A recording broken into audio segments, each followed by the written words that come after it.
Tu penses que la vie est coupée en deux, d'un côté le bien, de l'autre le mal, d'un côté la lumière, de l'autre l'ombre. Tu crois qu'il faut choisir un camp et rejeter l'autre? Mais en vérité, ni le bien ni le mal existent. Tout ça est bien plus subtil. Tout est double. Ces deux faces ne sont pas des ennemis. Elles sont des compléments, comme les deux ailes d'un même oiseau. Mes frères, mes sœurs, la dualité est la langue secrète de la vie. Elle s'exprime partout. Le jour et la nuit, le chaud et le froid. L'inspire et l'expire. La naissance et la mort. Même ton cœur bat grâce à cette danse entre contraction et expansion. Sans le yin, le yang n'aurait aucun sens. Sans la beauté du froid de l'hiver, tu ne comprendrais pas la beauté de la joie du printemps. Sans l'épreuve, tu ne connaîtrais pas la profondeur de la paix. La dualité est une école. Elle nous montre les contrastes pour que nous voyions l'unité derrière. Le piège, c'est de croire qu'il faut rester d'un seul côté, chercher uniquement le positif et fuir le négatif. Mais en fuyant, tu crées encore plus de séparation. Tu te coupes de toi-même. Et la vie, patiemment, te rappellera que l'ombre et la lumière ne peuvent pas exister l'un sans l'autre. En réalité, l'univers fonctionne par polarité. Tout repose sur un équilibre. Le plus et le moins, le vide et le plein. Les pôles d'un aimant, les marées qui montent et qui descendent.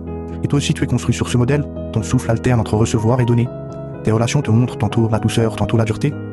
Même tes pensées connaissent des saisons, des tempêtes de doute, puis des éclairs de clarté.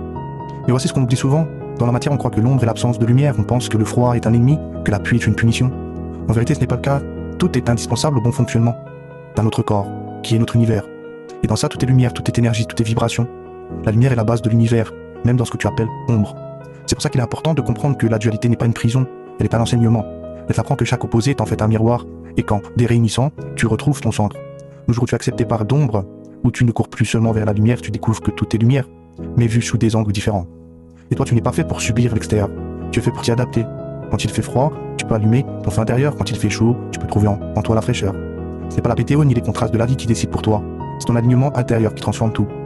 Le problème, c'est que les temps de consommation dans lesquels on vit nous font tout diviser, aimer le soleil, détester la pluie, admirer le papillon, écraser le moustique, chercher seulement le positif, fuir le négatif. Mais ce rejet nous coupe de nous-mêmes, car l'univers n'a pas d'ennemis, il n'a que des équilibres. Donc aujourd'hui, rappelle-toi sûrement de ceci, la dualité, le chemin, l'unité et la destination. Et ce chemin t'invite à arrêter de fuir, à arrêter de diviser. Car à l'intérieur de toi, comme dans l'univers, tout ce qui semble opposé n'a jamais été séparé. C'est ensemble que ces forces tiennent l'équilibre.